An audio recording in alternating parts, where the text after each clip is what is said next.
If you want to make your Mailchimp emails feel more personal, one of the easiest things you can do is add a recipient's first name into the message. In this video, I'll show you exactly how to add a name in a Mailchimp email step by step, so your campaign looks more engaging and less generic. This is a simple trick, but it can make a big difference in how people respond to your emails.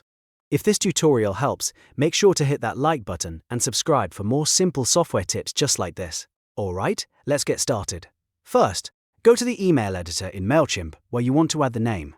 You need to be inside the campaign or email you're currently editing, so you can place the personalization exactly where you want it. Once you're in the editor, look at the left-hand menu and click on Blocks.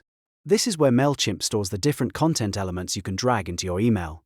From here, choose either a heading block or a paragraph block, depending on how you want the name to appear in your email layout. Then drag and drop that block into the email where you want the personalized name to show up.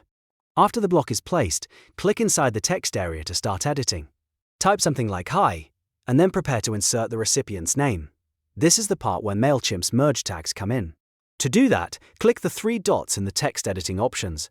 That opens up additional settings and tools for the text block. Next, click on Merge Tags.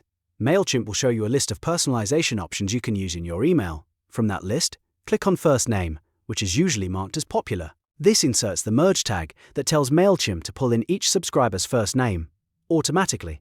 So instead of every person seeing the same plain text, each recipient will see their own name when the email is delivered. That makes your email feel more direct, more personal, and much more likely to get attention.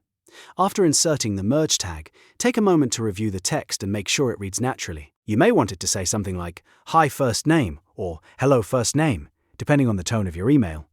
Once everything looks good, click Save and Exit to apply the changes. At this point, your Mailchimp email is now set up to display the recipient's name automatically. Before you send it out, it's always a smart idea to preview the email and make sure the merge tag is working the way you expect. That way, you can catch any spacing or formatting issues before your campaign goes live. And that's it, you've successfully added a name in a Mailchimp email. If you found this helpful, please like the video, subscribe to the channel, and leave a comment if you want more Mailchimp tutorials in the future. Thanks for watching, and I'll see you in the next one.